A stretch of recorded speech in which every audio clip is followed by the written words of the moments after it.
तो आगे बढ़ते हैं इसमें, नेक्स्ट हेडिंग पड़ेगा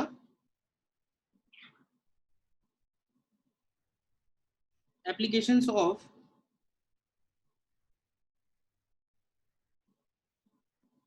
dimensional analysis. Applications of dimensional analysis मतलब ये जो हम लोग डायमेंशंस निकाल रहे हैं इनका बेसिक क्या एप्लीकेशन क्या है। तो देखो कई सारे छोटे छोटे एप्लीकेशंस हैं इसके, जिसमें सबसे पहला एप्लीकेशन लिखते हैं हम लोग यूनिट कन्वर्जन। ठीक है, अब हालांकि यूनिट कन्वर्जन बहुत बेसिक बात है, मालूम है सभी को, बट फिर भी थोड़ा देख लेते हैं कैसे कन्वर्ट कर रहे हैं यूजिंग डायमेंशंस। ठीक है, तो यूनिट कन्वर्जन में हम लोग एक बात ये बोलते हैं कि कोई भी फिजिकल क्वांटिटी का जो वैल्यू है, value of a physical quantity, ठीक है, जैसे मान लो हम लोग वेलोसिटी लिखते हैं, तो वेलोसिटी को लिखते हैं ना 10 मीटर पर सेकेंड। तो उसमें दो पार्ट होते हैं, एक होता है 10 और एक होता है मीटर पर सेकेंड। यानी कोई भी फिजिकल क्वांटिटी की जो वैल्यू है उसको हम लोग लिखते हैं मैग्नीट्यूड, ठीक है ना, और प्लस उसका यूनिट, ये दोनों मिला के वो क्वांटिटी बनती है। तो अगर हम उस क्वांटिटी को किसी और सिस्टम में ले जाएंगे, किसी और सिस्टम में ले जाएंगे मतलब कि उसका यूनिट चेंज करेंगे, तो देखो अगर हम उसका यूनिट चेंज करेंगे तो उसका मैग्नीट्यूड भी चेंज होगा। लेकिन ध्यान रखना कि ओवरऑल क्वांटिटी की जो वैल्यू है वो चेंज नहीं होनी चाहिए। ओवरऑल का मतलब ये है कि मैग्नीट्यूड और यूनिट का जो प्रोडक्ट है ये सेम रहना चाहिए। किसी भी क्वांटिटी को हम लोग चेंज करते हैं, जैसे फॉर एग्जांपल अगर लेंथ की बात की जाए तो लेंथ को जैसे हम लोग लिखते हैं लेट्स से 10 मीटर, तो 10 मीटर को अगर हम सेंटीमीटर में कन्वर्ट करेंगे तो ये हो जाएगा 1000 सेंटीमीटर। तो तुम ध्यान से देखो इसका ये जो 10 वाला पार्ट है ये इंटू 100 टाइम्स हो गया है, और इसका जो मीटर वाला पार्ट है, इसका जो मीटर वाला पार्ट है ये 1/100 टाइम्स हो गया है। मीटर से सेंटीमीटर किया मतलब क्या किया है, 100 टाइम्स कम कर दिया है। और उसका जो मैग्नीट्यूड है यानी 10, तो 10 को हमने 100 टाइम्स बढ़ा दिया है। तो ध्यान से देखोगे तो 10 और मीटर इनका जो प्रोडक्ट है, ये जो वैल्यू है ये सेम रहती है, बोल सकते हैं। तो अगर हम इसको n से रिप्रेजेंट कर रहे हैं और इसको u से रिप्रेजेंट कर रहे हैं तो हम लोग बोल सकते हैं कि n इंटू यू का जो प्रोडक्ट है ये कांस्टेंट होना चाहिए। ठीक है, या तो ऐसे बोल सकते हैं या ऐसे इसको बोल सकते हैं कि जो मैग्नीट्यूड है यानी जो नंबर है वो उसके यूनिट के इनवर्सली प्रोपोर्शनल होगा। अगर हम यूनिट छोटा करेंगे तो नंबर बढ़ेगा, जैसे मीटर से सेंटीमीटर किया तो यूनिट हमने छोटा कर दिया ना, तो उसका नंबर बढ़ गया, 10 से 1000 हो गया। और इसी तरह अगर हम यूनिट को बड़ा करेंगे तो उसका नंबर छोटा हो जाएगा। तो ये एक बेसिक कॉन्सेप्ट है। क्लियर है, बताओ कैसे है। Yes sir. अब इसमें हम लोग देखते हैं कि कन्वर्ट कैसे करेंगे।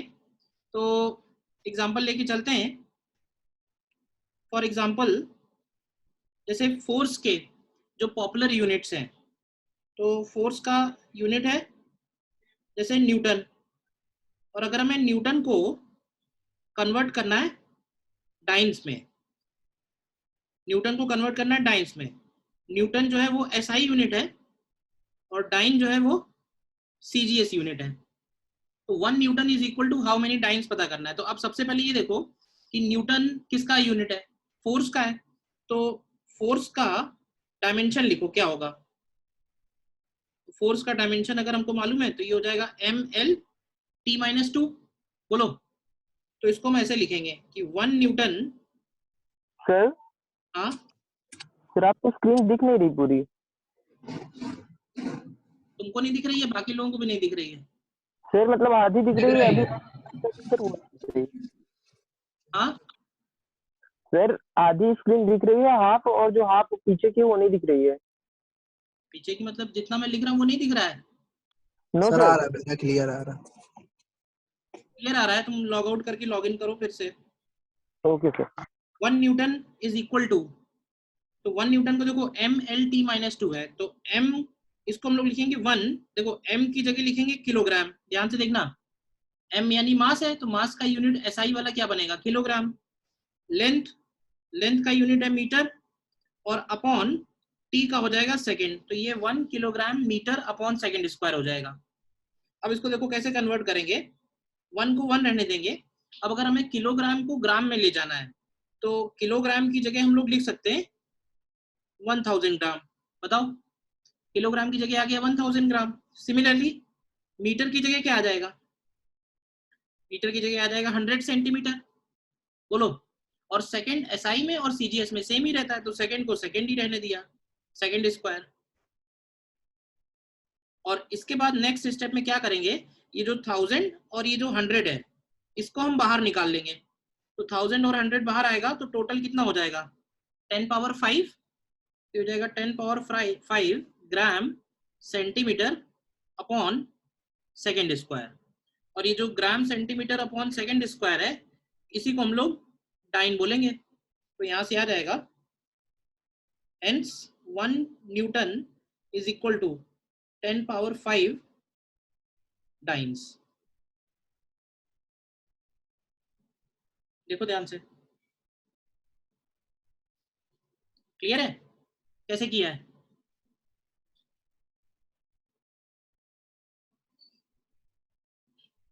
भाई सबसे पहले न्यूटन को हम लोगों ने किलोग्राम मीटर पर सेकंड स्क्वायर लिख लिया। किसकी हेल्प से लिखा है, इसकी हेल्प से लिखा है, ml_t-2 की हेल्प से। फिर क्या किया है, फिर किलोग्राम को कन्वर्ट किया ग्राम में, ठीक है, मीटर को कन्वर्ट किया सेंटीमीटर में, ठीक है, और सेकंड को सेकंड रहने दिया। बोलो सेकंड स्टेप। और यस सर। स्टेप में ये जो 1000 है ये जो 100 है इसको एक साथ करके क्या लिख दिया है, 10 पावर 5, और बाकी जो बचा है वो डाइन हो गया। Yes sir. ओके। बहुत सिंपल है ना। तो नेक्स्ट मुझे करके बताओ, जैसे 1 joule is equal to how many ergs. Again joule is SI unit and erg is CGS unit. किसका है ये जूल और अर्ग, क्यों भाई, वर्क सर। एनर्जी का, एनर्जी का, ठीक है ना, वर्क डन। करो कन्वर्ट इसको।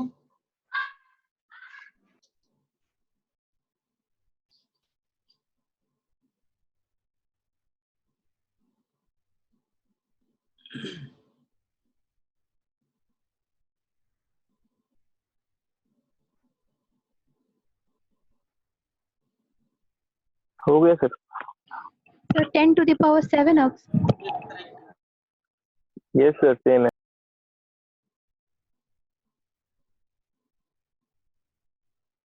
Sir 10 to power 7। Correct, 10 to the power 7 आना चाहिए। एनर्जी को लिखा होगा तुमने ml/2t-2, उसके बाद 1 joule is equal to 1 kilogram metre square upon second square, ठीक है। फिर किलोग्राम की जगह 1000 ग्राम, मीटर की जगह 100 centimetre and upon second square. तो यहां से आ जाएगा 10 power 7 gram centimetre square upon second square, और इसी को हम लोग अर्ग बोलते हैं। तो अब आगे के लिए ध्यान भी रखना that 1 joule is equal to 10 to the power 7 अर्ग, अर्ग्स।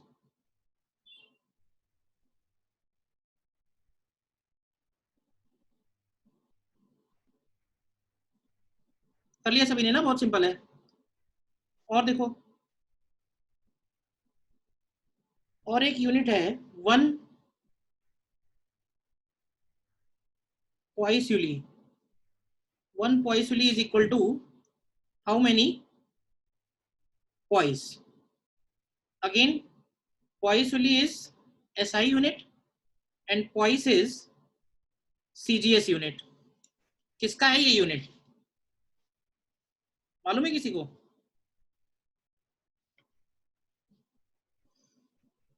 poisuli एंड poise किस फिजिकल क्वांटिटी के यूनिट्स हैं?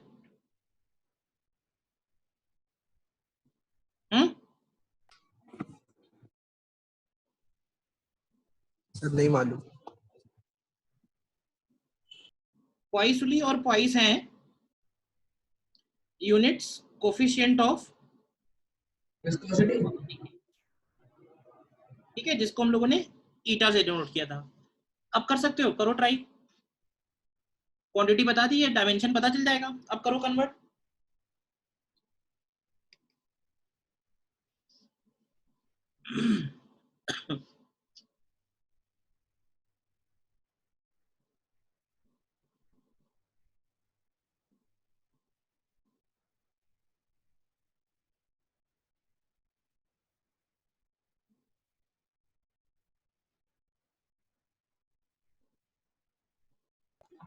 सर वन आंसर आ रहा है। हाँ 1 नहीं आएगा, Sir, 10.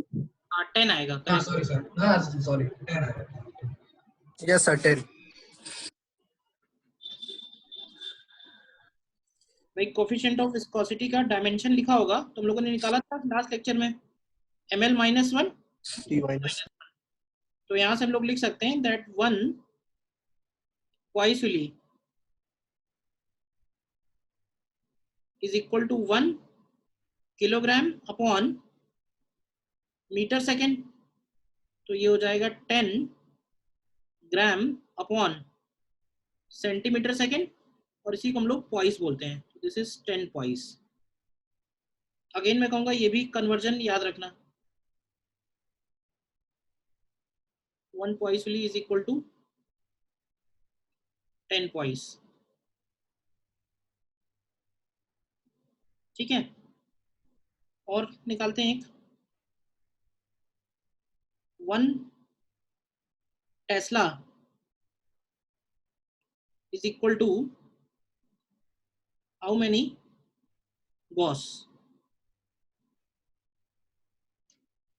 Again, Tesla is SI unit and Gauss is CGS unit.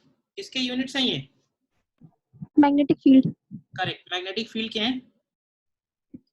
Magnetic field का तुम्हें डायमेंशन निकाला होगा, देखो।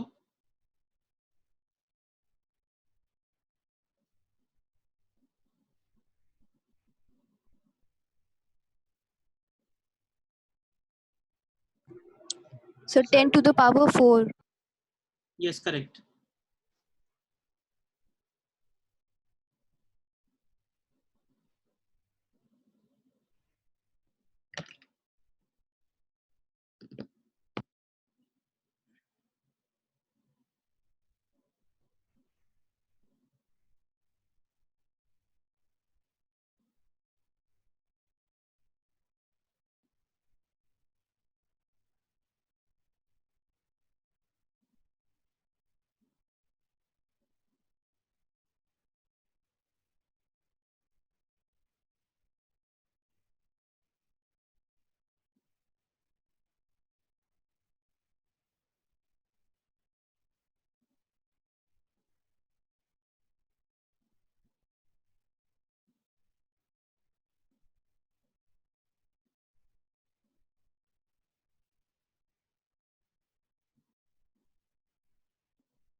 मैग्नेटिक फील्ड का जो डायमेंशन है,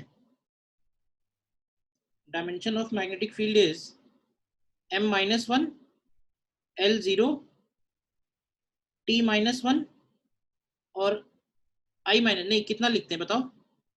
मैग्नेटिक फील्ड का डायमेंशन निकाला था ना, कितना आया था बताओ?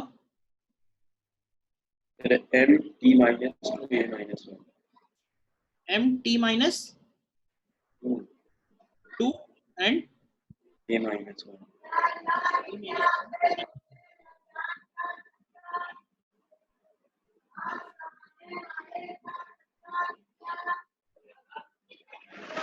देखो अगर हम लोग 1 टेस्ला लिखें तो 1 टेस्ला इज इक्वल टू बन जाएगा 1 किलोग्राम अपॉन सेकेंड स्क्वायर और एम्पियर। बोलो हम लोग लिख सकते हैं 1 किलोग्राम की जगह हो जाएगा 1000 ग्राम अपॉन सेकंड को सेकंड ही रहने देंगे, और एम्पियर को हम लोग सीजीएस में कन्वर्ट कैसे करते हैं बताया था मैंने, 1 बाय 10 एम्पियर। तो 1 एम्पियर इज इक्वल टू क्या हो जाएगा 1/10 बाय 8 बनेगा, तो ये आएगा equal to 10 power 4 gram upon second square into by 8, और इसी को हम लोग गॉस बोल रहे हैं तो ये हो जाएगा 10 पावर 4 गॉस। तो ये कन्वर्जन तो वैसे तुमने याद किया होगा, ये तो पॉपुलर कन्वर्जन है, 1 Tesla is 10 power 4 Gauss.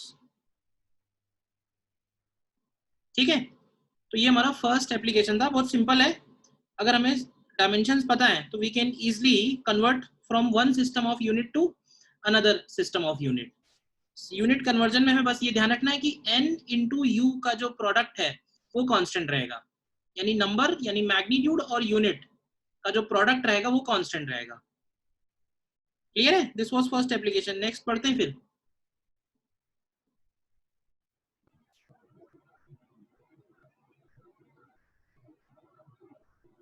Okay, sir. Now second application is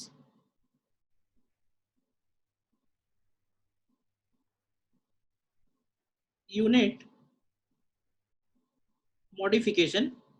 अच्छा, unit conversion and unit modification बहुत ज़्यादा फर्क नहीं है, लेकिन ये कि यूनिट कन्वर्जन में हम लोगों ने जो देखा उसमें स्टैंडर्ड यूनिट्स हैं, मतलब किलोग्राम, ग्राम, टेस्ला, गॉस। यूनिट मॉडिफिकेशन में कई बार कुछ ऐसे क्वेश्चंस बनते हैं जो क्वेश्चन थोड़े हाइपोथेटिकल से होते हैं, इमेजिनरी टाइप के क्वेश्चन होते हैं, तो उनमें हम लोग कैसे कन्वर्ट करेंगे। ठीक है, तो इसको हम लोग एग्जाम्पल से समझते हैं। फॉर एग्जाम्पल,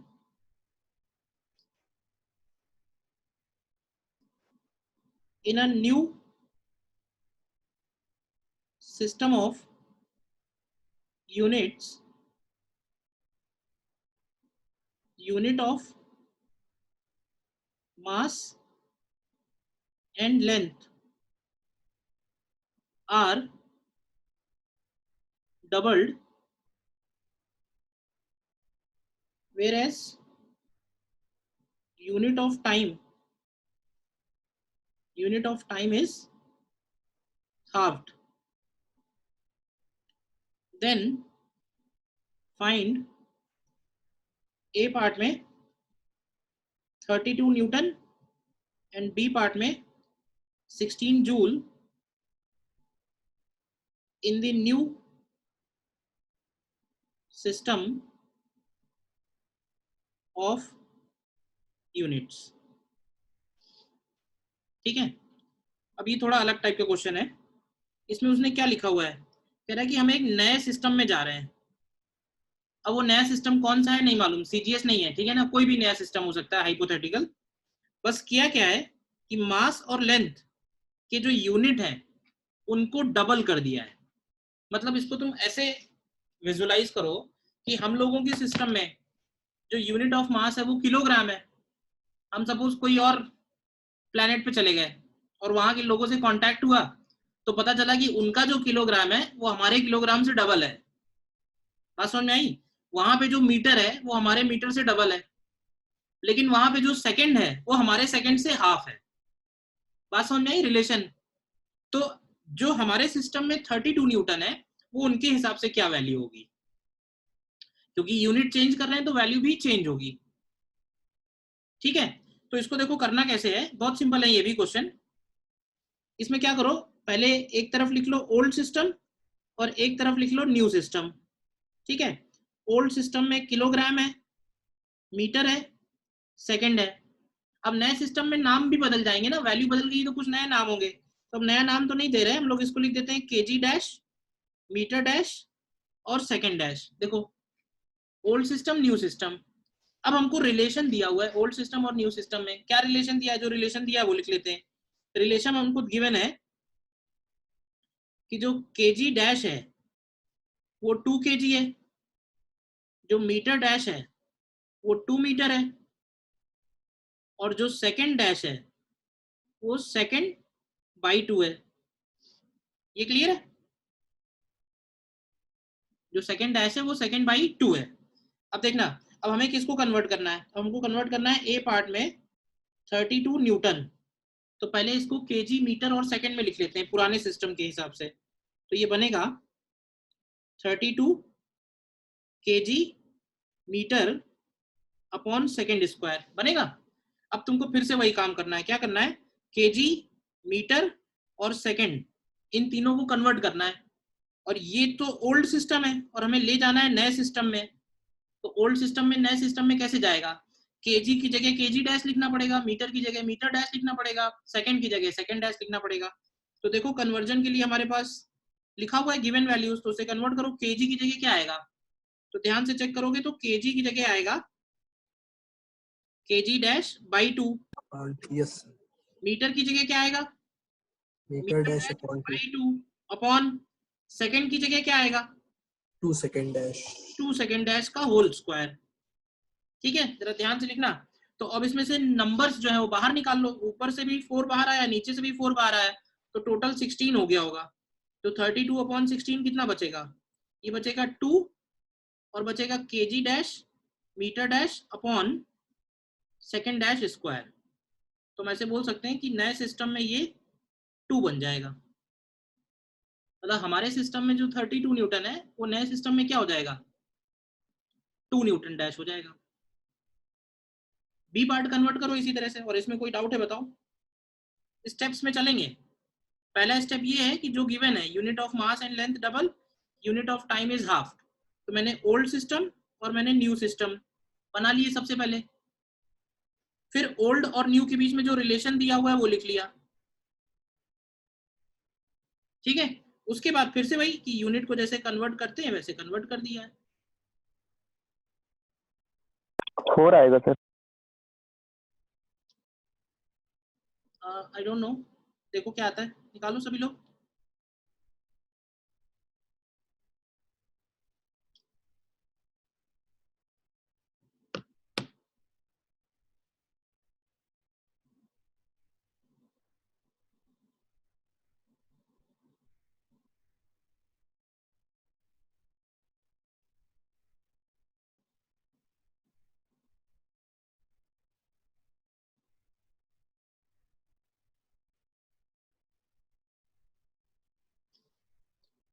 भाई 16 जूल है, तो इसको लिखेंगे 16 KG metre square upon second square. ये हो जाएगा 16 केजी की जगह क्या आएगा, केजी की जगह आएगा केजी डैश बाई 2, मीटर की जगह मीटर की जगह मीटर डैश बाई 2 का होल स्क्वायर, और अपॉन सेकंड की जगह 2 सेकंड डैश का होल स्क्वायर। तो नीचे 2 पावर 5 आएगा, 1/2 हो जाएगा। क्यों यस सर 1/2 Yes, sir. 1/2. आएगा ना,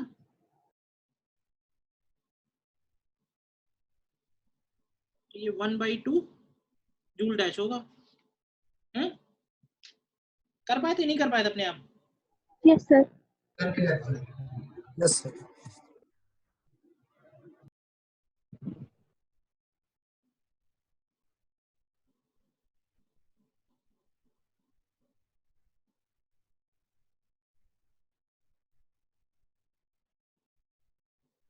और देखो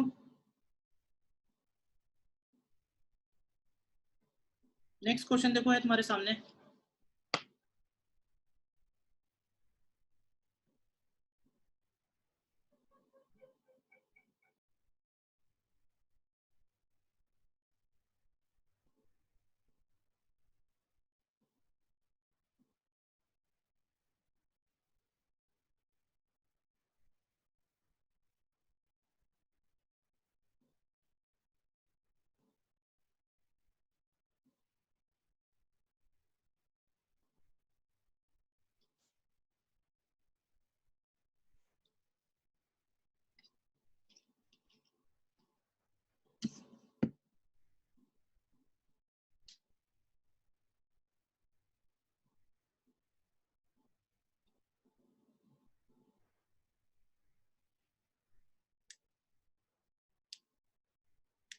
सर ए होगा।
प्रोसेस वैसे ही सर ए।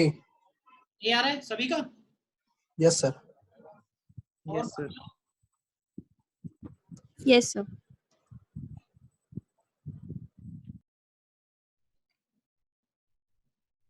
सॉल्व करना है मुझे या सभी का हो गया? हो गया सर। सर बता दीजिए। देखो वैसे ही करना है, पहले लिख लो ओल्ड सिस्टम और लिख लो न्यू सिस्टम। ओल्ड सिस्टम में क्या होता है? किलोग्राम। और न्यू सिस्टम में क्या है? न्यू सिस्टम में कह रहा है कि 10 ग्राम है, या इसको ऐसे लिख लो केजी डैश। ओल्ड सिस्टम में मीटर, न्यू सिस्टम में मीटर डैश। ओल्ड सिस्टम में सेकंड, न्यू सिस्टम में सेकंड डैश। ठीक है। अब इसमें गिवन क्या है हमको? रिलेशन हमको गिवन है कि न्यू सिस्टम में जो केजी डैश है वो 10 ग्राम है। अब ध्यान से देखना, 10 ग्राम है का मतलब ये हुआ कि 0.01 केजी है ये। इसी तरह से जो मीटर डैश है वो 10 सेंटीमीटर है। 10 सेंटीमीटर का मतलब हुआ है मीटर में करेंगे तो 0.1 मीटर है। और सेकंड डैश की वैल्यू 0.1 सेकंड है। अब कह रहा है कि the unit of force in this system, तो उस सिस्टम में यूनिट ऑफ फोर्स निकालना है। तो देखो उस सिस्टम में यूनिट ऑफ फोर्स का मतलब हुआ 1 न्यूटन डैश। तो 1 न्यूटन डैश को लिखेंगे 1 KG dash metre dash upon second dash का स्क्वायर। अब इस बार हमें केजी डैश को केजी में बदलना है क्वेश्चन, क्योंकि देखो क्वेश्चन तो पूछने का तरीका बदलता ही रहेगा ना, बेसिक कॉन्सेप्ट में समझना है क्या है। तो उस सिस्टम का यूनिट ऑफ फोर्स पूछ रहा है, तो उस सिस्टम का यूनिट ऑफ फोर्स हो गया 1 न्यूटन डैश। तो हमें पता करना है कि 1 न्यूटन डैश कितने न्यूटन के इक्वल है। तो न्यूटन डैश को लिखेंगे KG dash metre dash upon second dash square equal to, तो केजी डैश की जगह क्या आएगा? केजी डैश की जगह आएगा 0.01 केजी, मीटर डैश की जगह 0.1 मीटर, और अपॉन सेकंड डैश की जगह, तो सेकंड डैश की जगह 0.1 सेकंड का होल स्क्वायर। तो देखो यहाँ से 0.01 ऊपर नीचे से कैंसिल हो जाएगा, तो 0.1 बचेगा। तो 0.1 KG metre upon second square, तो ये 0.1 न्यूटन आ गया। बोलो। दोनों क्वेश्चंस का कॉन्सेप्ट सेम है, लेकिन तुम देखो थोड़ा सा तरीका बदल गया ना सॉल्व करने का। वो तो डिपेंड करेगा कि पूछा क्या हुआ है और गिवन क्या है। बताओ ये क्लियर है या नहीं क्लियर है? Yes sir. Yes.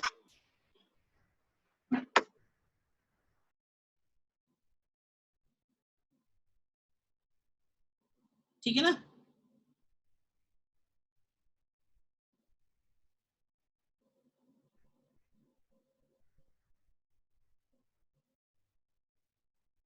So this was second application.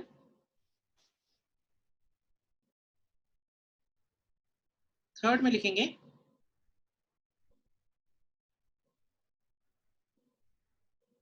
homogeneity of a physical relation. Homogeneity of a physical relation. अब देखो इसमें क्या है कि जब भी हम कोई फिजिकल रिलेशन लिखते हैं तो उसमें ये तो बोलते ही हैं कि लेफ्ट हैंड साइड और राइट हैंड साइड के डायमेंशन सेम होंगे। उसमें हम एक बात और बोलते हैं कि जब चीज़ों को ऐड या सब्ट्रैक्ट कर रहे हैं तो एडिशन सब्ट्रैक्शन भी तभी पॉसिबल है जब उनके डायमेंशन सेम हो। ठीक है, ये बहुत सीधा सीधा कॉमन सेंस है। जैसे मैं तुमसे कहूं कि 2 litre plus 3 litre is equal to क्या होगा? 2 litres plus 3 litres equal to, बोलोगे सर ये क्या क्वेश्चन है, 5 लीटर्स बोलो। लेकिन आपको नहीं, अब बताओ 2 लीटर प्लस 3 किलोग्राम कितना होगा?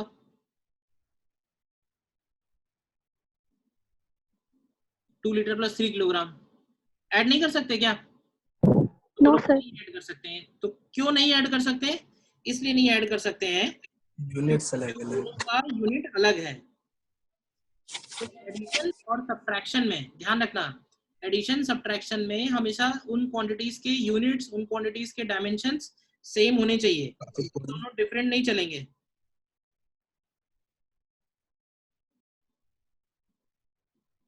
ठीक है ना?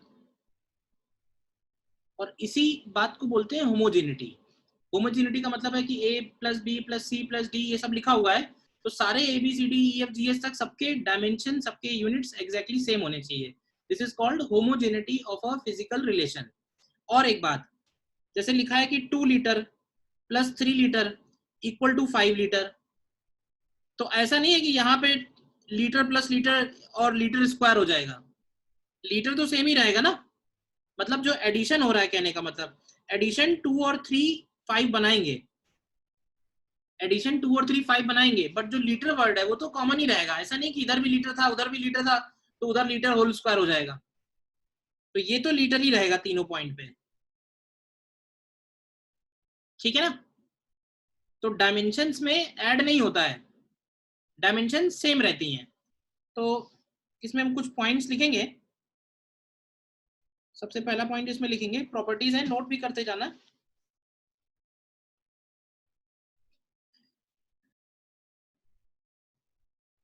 फर्स्ट पॉइंट में लिखेंगे during addition subtraction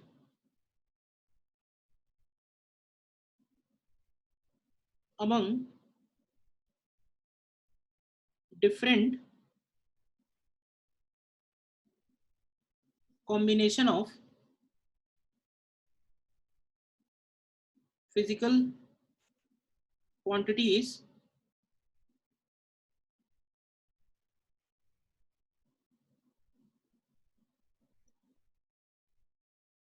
it should be remembered that all the terms have identical units and dimensions. ठीक है? अब ये जो रूल है इसी को हम लोग बोल रहे हैं, this is called homogeneity of a physical relation.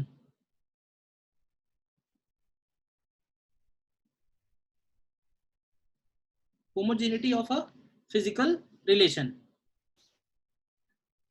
ठीक है? अब देखो एडिशन सब्ट्रैक्शन में ये रूल लगेगा, बट ये जो रूल है मल्टीप्लिकेशन डिवीजन में नहीं लगेगा। मल्टीप्लिकेशन डिवीजन जो है वो डिफरेंट क्वांटिटीज में भी पॉसिबल होगा, तो मल्टीप्लिकेशन डिवीजन नहीं लिखेंगे। क्योंकि होता क्या है ना, मल्टीप्लिकेशन डिवीजन में दो क्वांटिटीज कंबाइन होकर एक नई क्वांटिटी बना देती हैं। जैसे फॉर एग्जांपल हम लोग फोर्स इनटू डिस्प्लेसमेंट करते हैं तो force into displacement becomes work done, या फिर हम लोग मास अपॉन वॉल्यूम करते हैं तो मास अपॉन वॉल्यूम करेंगे तो इट बिकम्स डेंसिटी। तो मल्टीप्लिकेशन एंड डिवीजन में इस तरह का रूल नहीं लगेगा। क्लियर है फर्स्ट पॉइंट?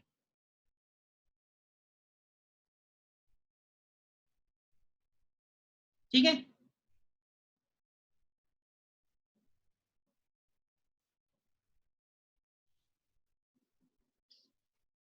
नेक्स्ट पॉइंट लिखेंगे, the argument of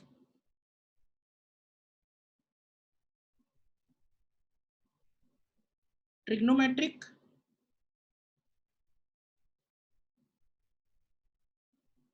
exponential,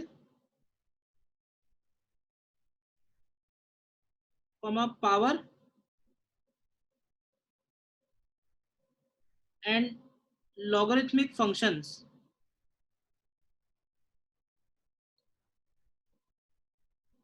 must be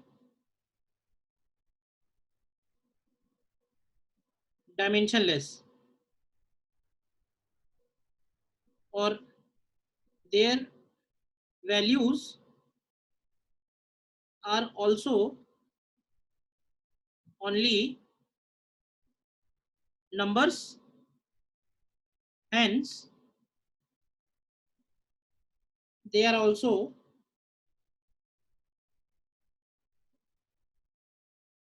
dimensionless, ठीक है।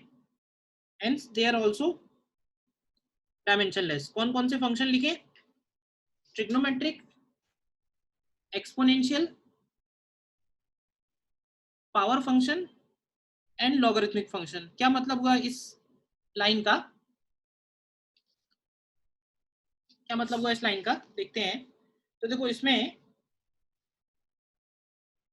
जैसे फॉर एग्जांपल मैं तुमसे कहूं कि भाई व्हाट इज log 2 बेस ई, तो तुम बोलोगे पॉइंट कितना होता है, log 2 बेस ई 0.693 बोलोगे ना। तो ये सही है, लेकिन अगर तुमसे कहा जाए कि नहीं बताओ log 2 किलोग्राम, तो log 2 kilogram is not defined. भाई log 2 डिफाइन है, log ऑफ 2 किलोग्राम थोड़ा डिफाइन है। सिमिलरली हम लोग जब साइन लिखते हैं कि sine 30 degree is equal to 1/2, तो ये जो टर्म है ये एंगल होता है ना, तो एंगल होता है तो ये कैसा होना चाहिए, डायमेंशनलेस होना चाहिए। तो डायमेंशनलेस होगा तभी ये यूजफुल, मतलब तभी ये मीनिंगफुल एक्सप्रेशन बनेगा। तो इसको हम लोग बोलते हैं आर्ग्यूमेंट। आर्ग्यूमेंट का मतलब है जैसे लॉग फंक्शन किसके ऊपर अप्लाई हुआ है, 2 के ऊपर, तो 2 is called argument of logarithmic function. और वो जो लॉग फंक्शन है, इस लॉग फंक्शन की जब हम वैल्यू निकालेंगे तो ये वैल्यू भी एक मैथमेटिकल नंबर निकल के आएगा जिसके अंदर कोई भी डायमेंशन, कोई भी यूनिट नहीं होंगे। तो याद रखना साइन, कॉस, लॉग, ई के पावर, इस तरह के जितने भी फंक्शन आएंगे वो उन फंक्शन को जिनके ऊपर अप्लाई करेंगे वो भी डायमेंशनलेस होने चाहिए, और जब हम उन फंक्शंस की वैल्यू निकाल के आएगी तो वो वैल्यू भी डायमेंशनलेस होनी चाहिए, क्योंकि वो सिर्फ मैथमेटिकल ऑपरेटर्स हैं। बोलो सेकंड पॉइंट बताओ, क्लियर है? Yes sir. Yes sir. ठीक।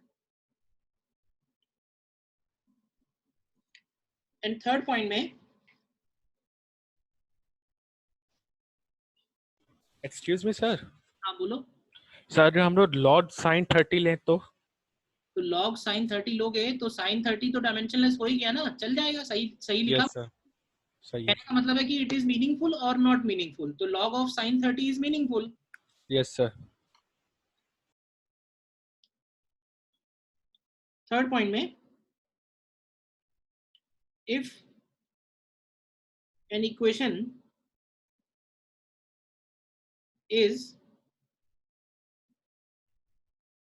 physically, सर आपकी वॉइस थोड़ी स्लो आ रही है। स्लो आ रही, मैं तो वैसे बोल रहा हूँ। if an equation is physically correct,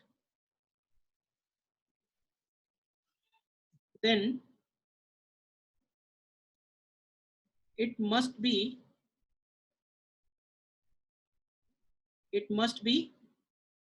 dimensionally correct, but if an equation is only dimensionally correct, then it may or may not be physically correct. It may or may not be physically correct. क्या मतलब हुआ इसको example से समझते हैं इसको. जैसे अगर मैं इक्वेशन लिखूं, फॉर एग्जांपल हम लोगों ने काइनेमेटिक्स में इक्वेशन देखी होगी, that displacement s is equal to ut plus half at square. तो क्या ये इक्वेशन करेक्ट है? क्यों भाई? तो ये इक्वेशन फिजिकली करेक्ट है. अब अगर हम इसकी डायमेंशनल करेक्टनेस चेक करना चाहते हैं तो क्या करो, डिस्प्लेसमेंट का डायमेंशन निकालो. तो डिस्प्लेसमेंट का डायमेंशन l आएगा, ठीक है. इसके बाद u इंटू टी का डायमेंशन निकालो. तो u होगा वेलोसिटी lt माइनस 1 और t होगा t, तो ये भी l आएगा. और अगर तुम हाफ at स्क्वायर का डायमेंशन निकालोगे तो देखो हाफ तो डायमेंशन लेस है, कांस्टेंट है. a यानी एक्सीलरेशन, एक्सीलरेशन का क्या होगा t माइनस 2 और t स्क्वायर का मतलब t स्क्वायर, तो ये भी l आएगा. देखो तो इसका मतलब है कि अगर कोई करेक्ट इक्वेशन है, फिजिकली करेक्ट है अगर, तो वो डायमेंशनली करेक्ट तो 100% होगी ही होगी, ठीक है. बट अगर कोई इक्वेशन इस तरह से दी हुई है, लिखा हुआ है check dimensional correctness of s is equal to ut plus at square, तो क्या कहोगे, डायमेंशनली करेक्ट है या नहीं है?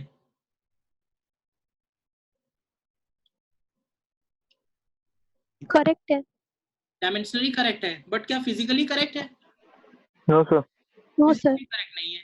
तो इसका मतलब समझना, अगर फिजिकली करेक्ट है तो डायमेंशनली करेक्ट होना ही चाहिए, बट अगर डायमेंशनली करेक्ट है सिर्फ, तो फिजिकली इनकरेक्ट हो सकती है. यही मैंने लिखवाया ऊपर, पढ़ लो एक बार.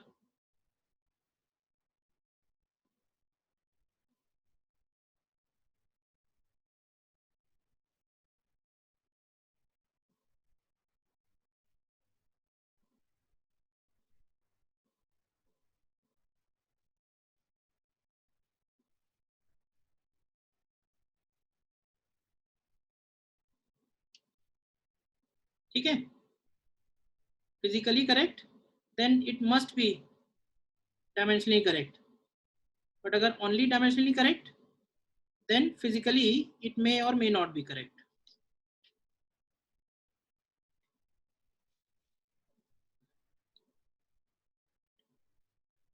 ये इंपॉर्टेंट पॉइंट है. थर्ड एप्लीकेशन एक बार देख लो सारी बातें, तो उसके ऊपर कुछ एग्जांपल्स स्टडी करते हैं.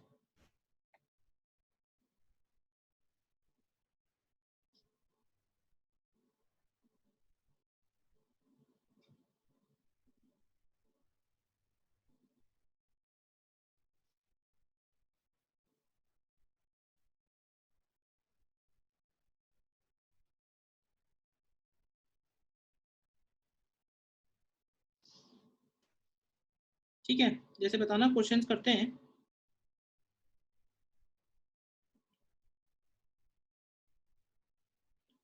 Check dimensional correctness of Sn is equal to u plus half a 2n minus 1. ये इक्वेशन देखा है क्यों भाई? Sn is equal to u plus half a 2n minus 1 देखा है या नहीं देखा है?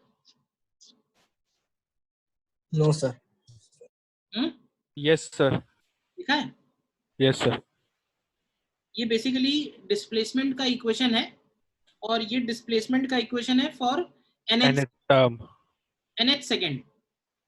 जैसे s equal to UT plus half AT square जो है वो होता है 10 सेकेंड में कितना डिस्प्लेसमेंट हुआ, और ये काम आएगा कि 10th सेकेंड में कितना डिस्प्लेसमेंट हुआ। ऊपर वाली इक्वेशन थी displacement in 10 second, displacement in 10 second का मतलब हुआ कि 0 से लेके 10 तक, और ये इक्वेशन है 10th सेकेंड। 10th मतलब कि वो जो 1 सेकेंड है उसमें कितना डिस्प्लेसमेंट है। करो जरा इसको, बताता हूँ फिर, ट्राई करो।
सर नहीं, सर LT -1 आ रहा। नहीं, डायमेंशनली करेक्ट है या नहीं है? सर इनकरेक्ट है। बट अभी तो तुम लोगों का, तुम लोगों ने पढ़ी है इक्वेशन, तो पढ़ी है तो डायमेंशनली करेक्ट हो पढ़ी होगी ना, इनकरेक्ट इक्वेशन पढ़ी होगी।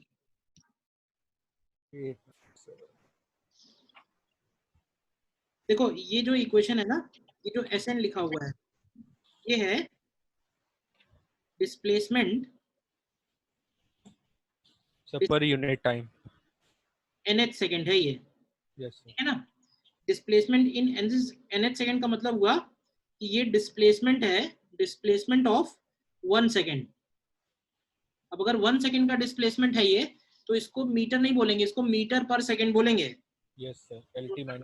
Sn का डायमेंशन निकालोगे तो ये LT -1 आएगा, U का डायमेंशन निकालोगे तो ये भी LT -1 आएगा, और हाफ A 2n -1 का डायमेंशन निकालोगे तो ये भी LT -1 आएगा, -1। ठीक है ना। नहीं आया, फिर से बता दिए। ये जो इक्वेशन है ना, ये जो Sn है, ये डिस्प्लेसमेंट नहीं है, ये है डिस्प्लेसमेंट इन nth सेकेंड। तो डिस्प्लेसमेंट इन nth सेकेंड का मतलब होगा डिस्प्लेसमेंट ऑफ 1 सेकेंड, मतलब ये 1 सेकेंड का डिस्प्लेसमेंट है। 1 सेकेंड का मतलब कि डिस्प्लेसमेंट पर सेकेंड है, तो डिस्प्लेसमेंट पर सेकेंड का डायमेंशन L नहीं होगा, डिस्प्लेसमेंट पर सेकेंड का डायमेंशन LT -1 होगा। बात समझ में आई? Yes sir. बाकी तो क्लियर है, यू भी क्लियर है और ये भी क्लियर है। और सर ये लास्ट में हाफ ए 2n माइनस। भाई देखो हाफ तो हटा ही दो, बोलो, यस सर। और बचा 2n -1, तो a का कितना होगा? LT -2। और 2n -1 यानी कि सेकेंड है, टाइम है, तो उसका t हो जाएगा, ठीक है ना। Yes sir.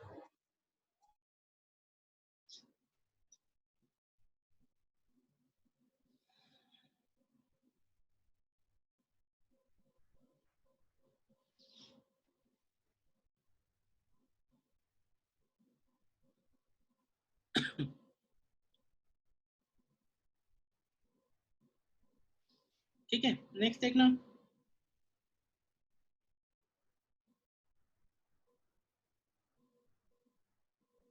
डिस्प्लेसमेंट, तो इसमें लिख लेना कि hence it is dimensionally correct.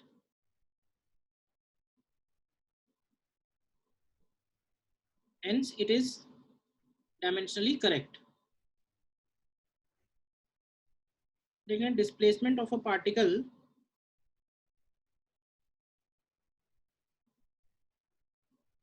moving along a straight line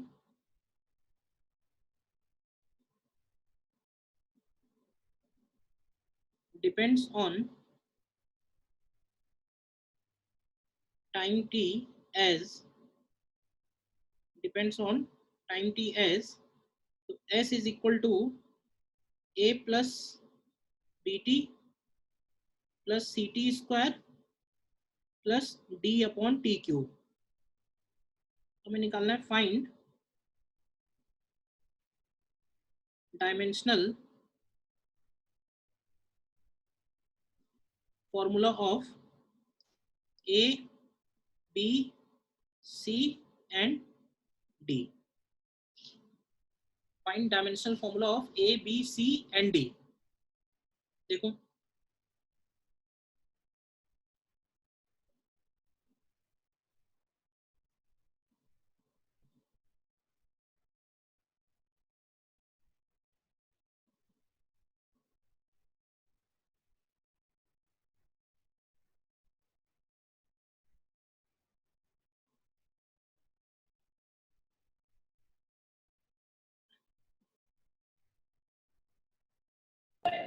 Yes, sir.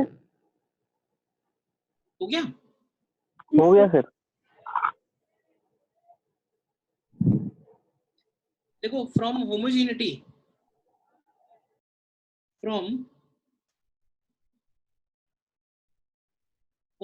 Of physical relation हम लोग बोल सकते हैं कि dimension of S is equal to dimension of A is equal to dimension of B into T is equal to dimension of C T square is equal to dimension of D upon T cube. ठीक है ना। तो यहां से देखो अब S का dimension तो पता ही है क्या होगा, एल। तो देखो यहां से ए का डायमेंशन एल आ जाएगा, बी का dimension L T minus one हो जाएगा, सी का dimension L T minus to हो जाएगा और डी का डायमेंशन एल टी क्यूब हो जाएगा। कर लिया था ये। Yes, sir. Yes sir. Yes, sir.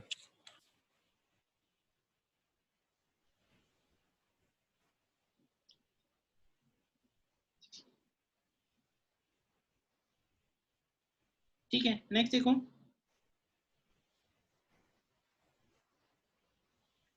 Equation of a progressive wave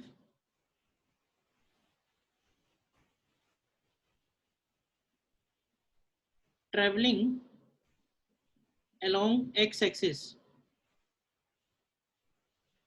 is given by y is equal to a sin at minus bx plus c। ठीक है, where x is in meters, y is in millimeter, t is time in second। तो हमें निकालना है find dimensional formula of A B and C. Find dimensional formula of A B and C.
Done sir.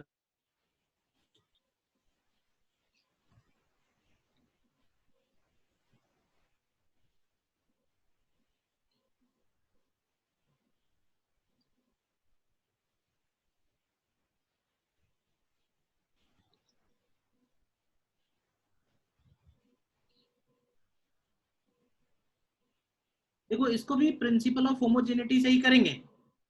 सबसे पहले तो देखो यहाँ पे कौन कौन से टर्म ऐड और सब्ट्रैक्ट हो रहे हैं, दिख रहा है। इसके बाद यहाँ पे ये लिखेंगे कि 80 का डायमेंशन इक्वल टू bx का डायमेंशन इक्वल टू c का डायमेंशन। अब एक बात और देखो ध्यान से, ये सारे के सारे साइन के अंदर लिखे हुए हैं, यानी ये साइन का आर्ग्यूमेंट है, और साइन का आर्ग्यूमेंट है का मतलब है कि ये डायमेंशन लेस होंगे। तो this is equal to 1, dimensionless को हम लोग 1 लिख सकते हैं। तो देखो t जो है वो टाइम है, x जो है वो डिस्टेंस है, तो यहाँ से तुम्हें a का डायमेंशन मिल जाएगा t-1, b का डायमेंशन मिल जाएगा l-1, और c का डायमेंशन, c हो जाएगा डायमेंशन लेस।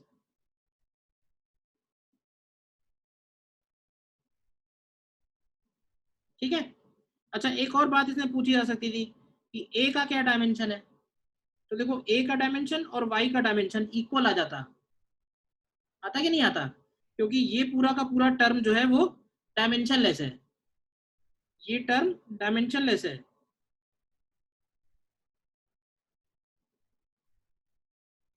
बताओ। यस सर, हो गया। Yes, y sir. का और a का डायमेंशन सेम आ जाता ना।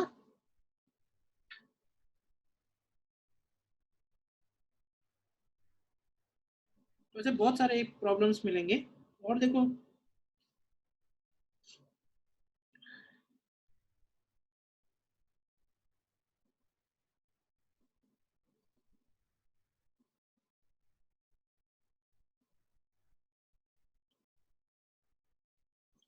एटमॉस्फेरिक प्रेशर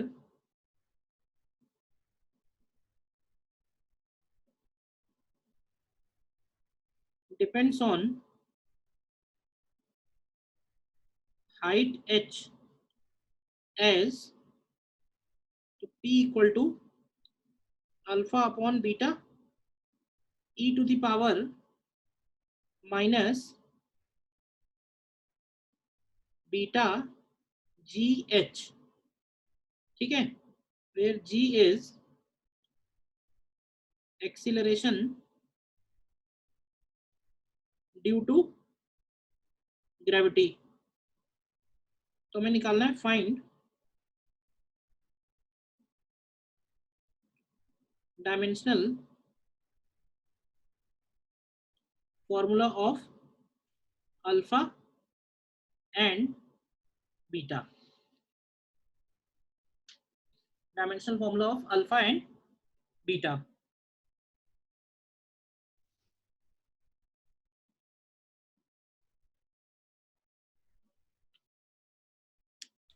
सर अल्फा का तो ml-1 t-2 आ रहा है। पहले बीटा का आएगा, बीटा का n-2 की पावर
देखो इसको यहाँ से स्टार्ट करेंगे।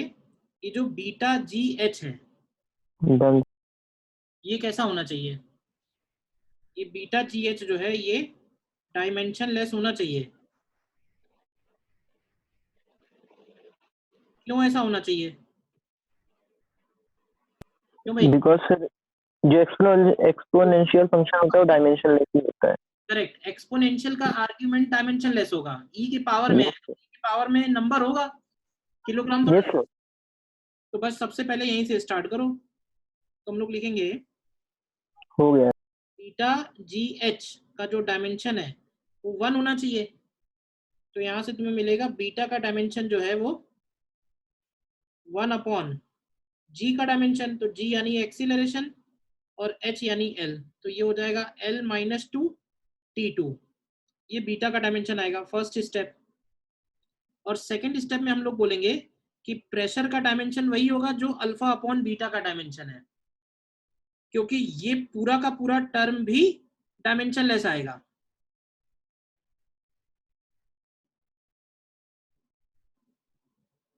ये पूरा का पूरा टर्म अब भी डायमेंशन लेस आएगा। तो P का डायमेंशन और अल्फा अपॉन बीटा का डायमेंशन सेम होना चाहिए। ठीक है, तो यहां से लिखेंगे dimension of alpha upon dimension of beta is equal to dimension of pressure. तो डायमेंशन ऑफ अल्फा हमें निकालना है, बीटा का डायमेंशन निकाल ही चुके हैं L माइनस 2 T2। और प्रेशर का डायमेंशन कितना होता है? प्रेशर होता है ML माइनस 1 T माइनस 2। देखो होता है। तो यहाँ से तुम्हें अल्फा का डायमेंशन मिल जाएगा। अल्फा का डायमेंशन हो जाएगा M, कितना आएगा L माइनस 3 एन T0। देखो आ रहा है ये। और बीटा का डायमेंशन ये रहा।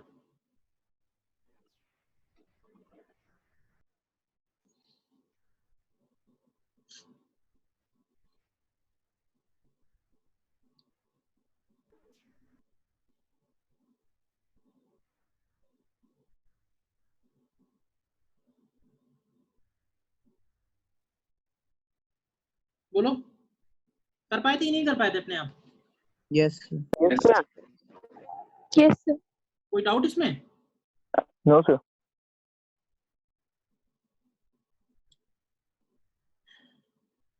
ठीक है, आज के लेक्चर में इतना ही रखते हैं। और इसके कुछ क्वेश्चंस मैं ग्रुप पे ही डाल दूंगा होमवर्क के, तो वो तुम एक बार ट्राई करना। ठीक है ना? अभी डाल दूंगा या शाम तक दे दूंगा, ठीक है ना? Okay sir. Okay, sir.